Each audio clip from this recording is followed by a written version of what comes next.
नमस्कार, आदाब, सत श्री अकाल, जय भीम, जोहार। मेरा नाम है नवीन कुमार। प्रधानमंत्री नरेंद्र मोदी इन दिनों विपक्ष से परेशान नहीं है, अपनों से परेशान है। और ऐसे परेशान है कि पूछिए मत। बिहार के मुख्यमंत्री नीतीश कुमार तो उनके लिए नासूर बन चुके हैं। इसको कुछ यूं समझिए कि विकास और विकास में टक्कर हो गई है। कोई नहीं जानता था कि डबल इंजन वाली विकास की ट्रेन जब गोलाकार पटरी पर उतरेगी तो दोनों इंजन आमने सामने भी आ सकते हैं। यही बिहार में हुआ है।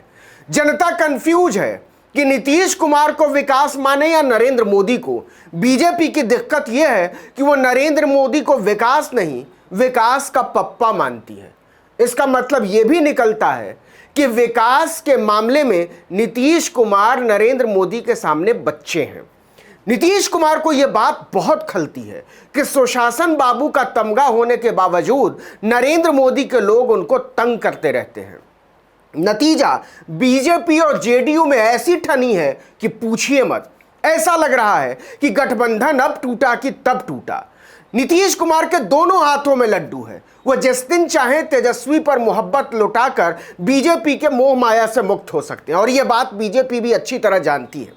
सोचिए, डबल इंजन की सरकार में जेडीयू के कार्यकर्ताओं ने मोदी और आरके सिंह का झंडा बैनर उखाड़कर फेंक दिया, पोस्टर में आग लगा दी और कहा कि आग लगे तुम्हारे ऐसे डबल इंजन में। बिहार में एक ही इंजन है और वो है नीतीश कुमार।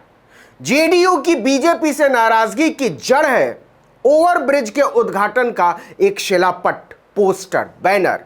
यह ओवरब्रिज बना है केंद्रीय मंत्री आरके सिंह के संसदीय क्षेत्र आरा शहर में NH30 पर। 28 अगस्त 2021 को इसका उद्घाटन होना था। अब जरा पत्थर पर खुदे नामों पर गौर कीजिए। ऊपर ही भारत सरकार और बिहार सरकार दोनों के चिन्ह बने हुए हैं। नीचे लिखा भी हुआ है सड़क परिवहन एवं राजमार्ग मंत्रालय भारत सरकार और पथ निर्माण विभाग बिहार। मतलब दोनों का पैसा लगा हुआ है इस ओवरब्रिज को बनाने में। लेकिन नीचे जो नाम लिखे हुए हैं बवाल की वजह बन गया।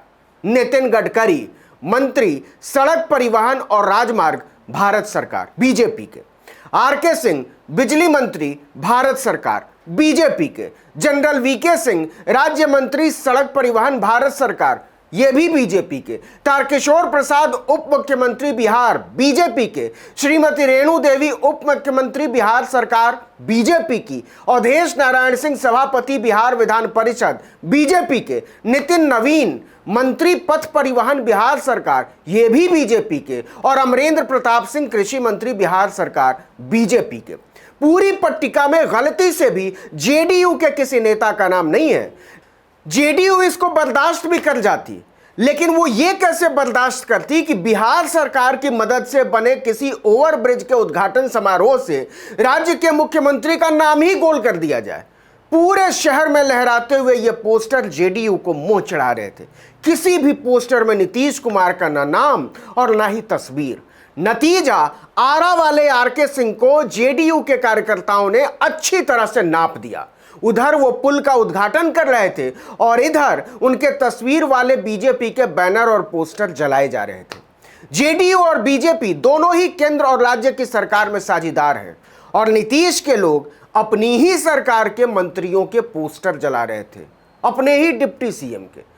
अब तो जेडीयू ने चेतावनी दे डाली है कि अगर बीजेपी की अकल ढीली नहीं हुई तो हम ईंट से ईंट बजा देंगे। जेडीयू और बीजेपी में मची तनातनी यहां तक पहुंच गई है कि नीतीश कुमार के लोग बीजेपी को उत्तर प्रदेश के चुनाव में सबक सिखाने की बात करने लगे हैं। इसके पहले राष्ट्रीय परिषद की बैठक में पार्टी ने एनडीए में एक समन्वय समिति बनाने की मांग कर डाली, कोऑर्डिनेशन कमेटी। उस समन्वय समिति में एक अध्यक्ष हो जो किसी मुद्दे पर आम सहमति न बन पाने की सूरत में एनडीए के फैसले ले सके। पहले होते थे ये। मतलब जेडीयू को सरकार में नरेंद्र मोदी, अमित शाह और जेपी नड्डा के ऊपर एक नेता चाहिए। यह मांग पहली बार मोदी राज वाले एनडीए में किसी ने उठाई है। केसी त्यागी ने कहा कि गठबंधन को सुचारू तरीके से चलाने के लिए यह जरूरी हो गया है। इससे नेताओं के अनाप शनाप बयान पर भी रोक लगेगी। पहले थे कोऑर्डिनेशन कमेटी के अध्यक्ष जॉर्ज फर्नांडिस पुराने एनडीए में। इससे भी पहले नीतीश कुमार बिहार के सारे नेताओं को लेकर पीएम मोदी से मिलने दिल्ली पहुंच गए थे कि जातीय जनगणना कराइए, कमाल तो यह हुआ कि नीतीश कुमार ने इस मुलाकात में अपने बगल की कुर्सी पर बैठा रखा था विपक्ष के नेता तेजस्वी यादव को। और तो और भरी महफिल में उन्होंने तेजस्वी की शान में कह दिया कि जाति जनगणना के लिए प्रधानमंत्री से सर्वदलीय मुलाकात की योजना तेजस्वी जी की थी। बीजेपी इससे बुरी तरह चिढ़ गई थी। इन दिनों तेजस्वी भी नीतीश कुमार पर तीखे हमले नहीं बोलते, मतलब अंदर ही अंदर कुछ न कुछ ऐसा जरूर पक रहा है जिससे नीतीश कुमार पटना और दिल्ली की सरकार में साथ रहते हुए भी बीजेपी को हिलाए हुए हैं। इसके पहले पेगासस जासूसी कांड पर भी नीतीश कुमार ने खुलकर स्टैंड लिया था और विपक्ष की इस मांग का समर्थन किया था कि प्रधानमंत्री को संसद में इस पर बयान देना चाहिए और इसकी स्वतंत्र जांच भी होनी चाहिए। तब भी बीजेपी और प्रधानमंत्री के लिए बहुत असहज स्थिति खड़ी हो गई थी। पूर्व केंद्रीय मंत्री और जेडीयू के बड़े नेता उपेंद्र कुशवाहा ने तो सरेआम कह दिया था कि अगर मांगें पूरी नहीं हुई तो जेडीयू और बीजेपी के रास्ते अलग हो सकते हैं। जातीय जनगणना को लेकर प्रधानमंत्री की चुप्पियों पर उन्होंने कहा कि साल 2010 में ही संसद ने इस मामले में एक प्रस्ताव पास कर दिया था।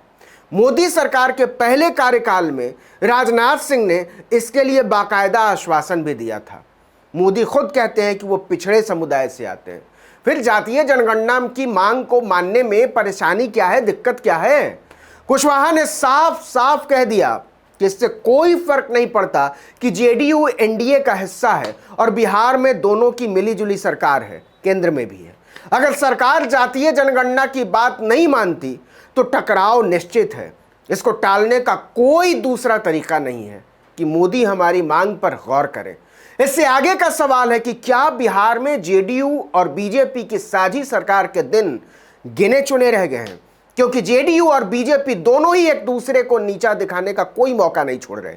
बीजेपी सरकारी कार्यक्रम में नीतीश कुमार को बुलाने के लायक भी नहीं समझती, तस्वीर नहीं छापती, और जेडीयू उसके मंत्रियों के पोस्टर में आग लगा दे रही है। कहीं ये आग दोनों के रिश्तों में तो आग लगने के संकेत नहीं है? जो भी हो, लेकिन बिहार की भावी राजनीति जिस कमरे में बंद है उसकी चाबी तेजस्वी यादव की मुट्ठी में है और फिलहाल वो इस खेल का मजा ले रहे हैं। इस वीडियो में इतना ही, लेकिन अगर आपने आर्टिकल 19 इंडिया को अब तक सब्सक्राइब नहीं किया तो फौरन कर दीजिए, बेल आइकॉन दबाइए, घंटी जैसी आकृति, लाइक कीजिए और कमेंट करके बताइए हमारा वीडियो आपको कैसा लगा और आने वाले दिनों में आप हमसे किस तरह के वीडियो की उम्मीद करते हैं। नमस्कार।